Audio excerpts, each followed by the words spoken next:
Taip, sukuriam sąskaitą, sukuriam juodraštinę ir sukuriam juodraštį, bet mes jos nenorim, dar siūsti klientui, nenorim.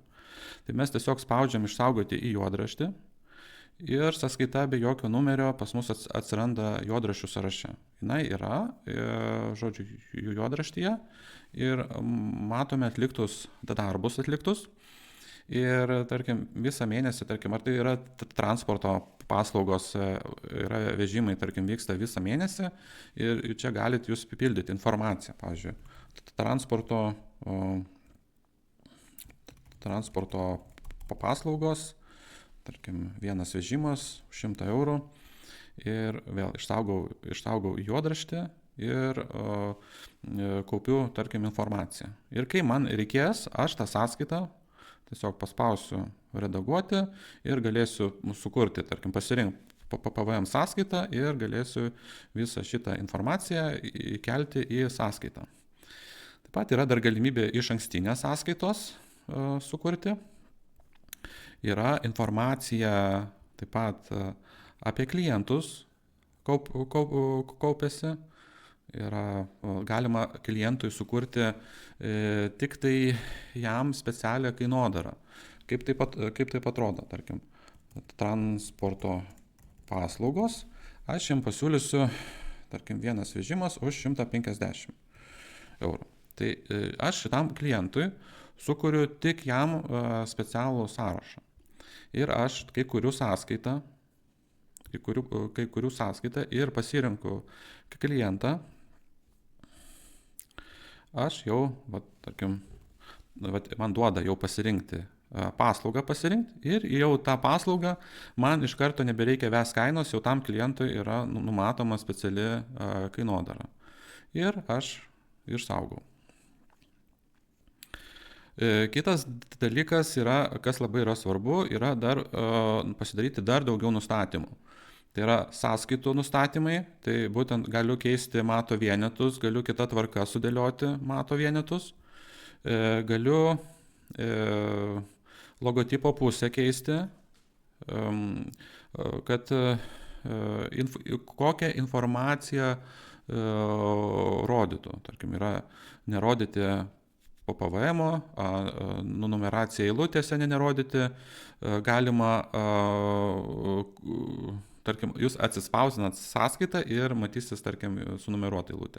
Galima šalia rašyti komentarus, tarkim, kad būtų po kiekvienos eilutės komentarai.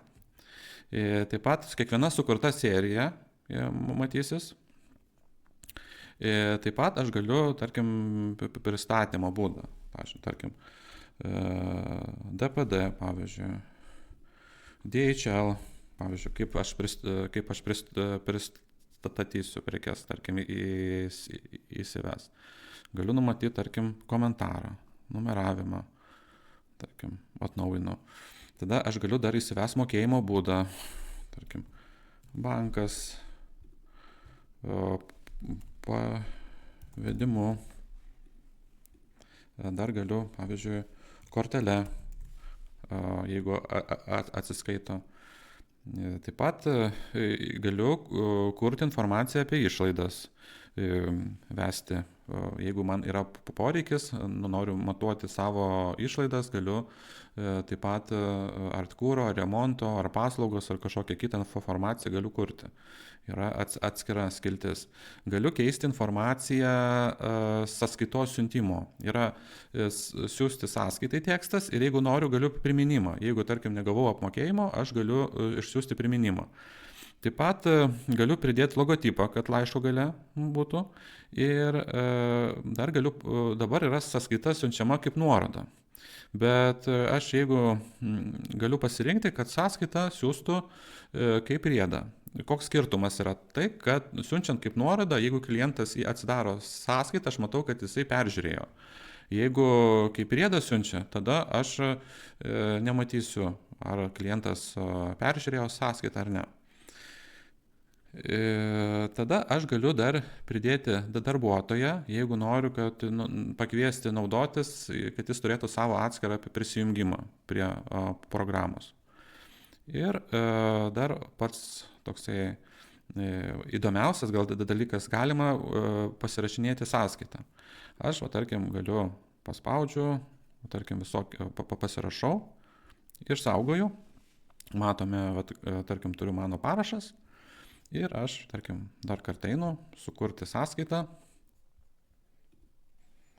Taip, einu į sąskaitą, spaudžiu automatinį numeravimą, pasirenku klientą, pasirenku tada datą apmokėjimo datą, kad naudočiau parašą. Dabar, kas yra transporto paslaugos, tarkim, 3 vienetai, aš vežimas,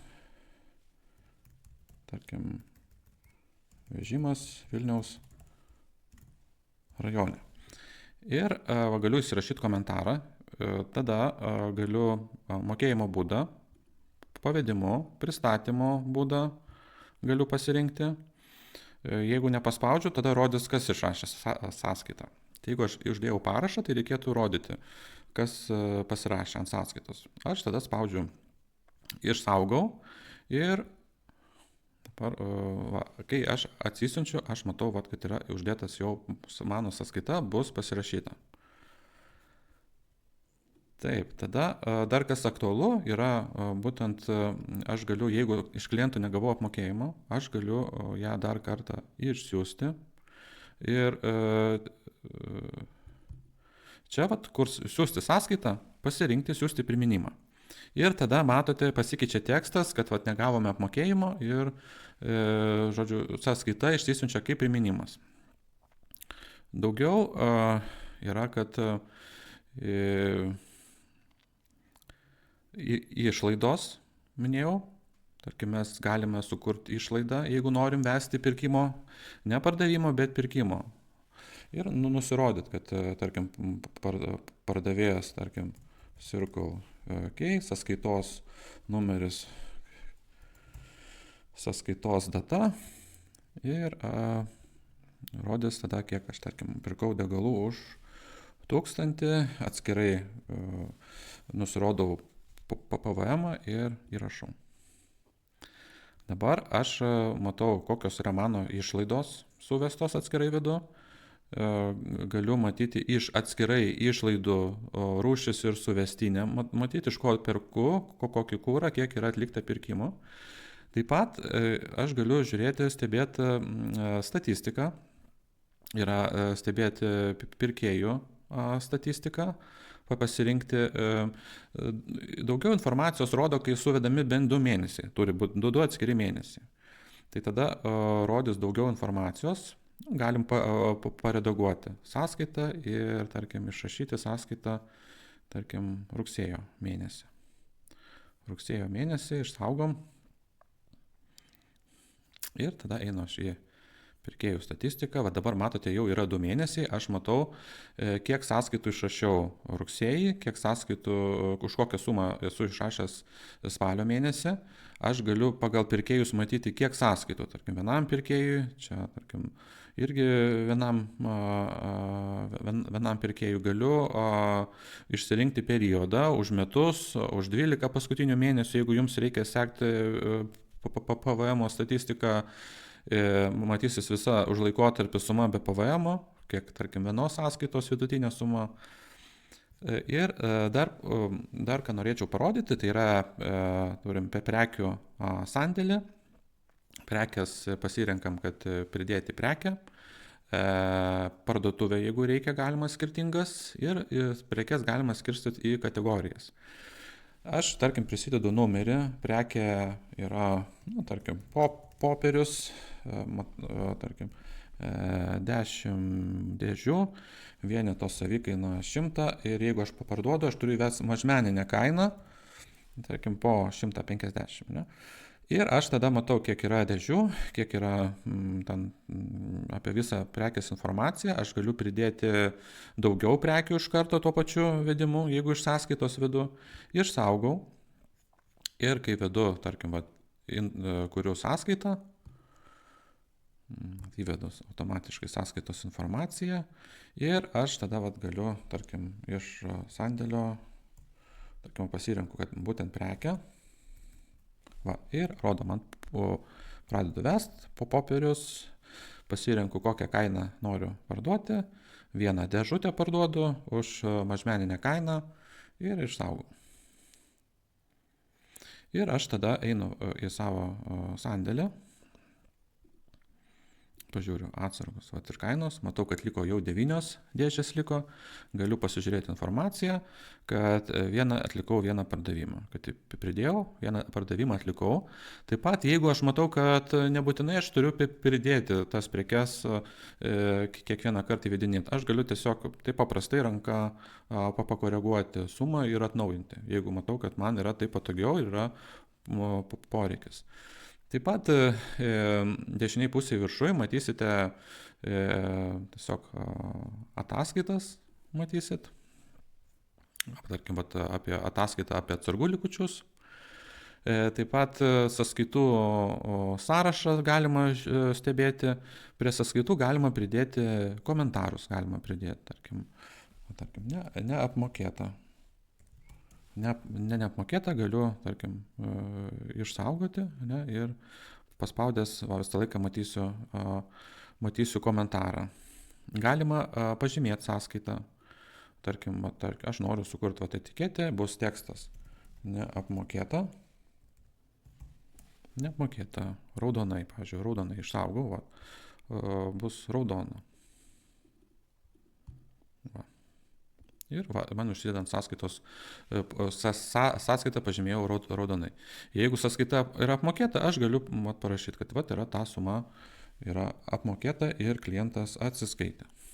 Ir rašau ir man tada užsideda mokėjimas. Galiu naudoti filtrą, tarkim, jeigu aš noriu atsispausdinti sąskaitas, spaudžiu filtrą nuo spalio 1 iki, tarkim, už visą mėnesį, spaudžiu filtruoti. Ir matau, kad yra 5 sąskaitos už tokią sumą ir visas galiu tada atsisiųsti į failą ir puikiausiai jas atsispausdinti.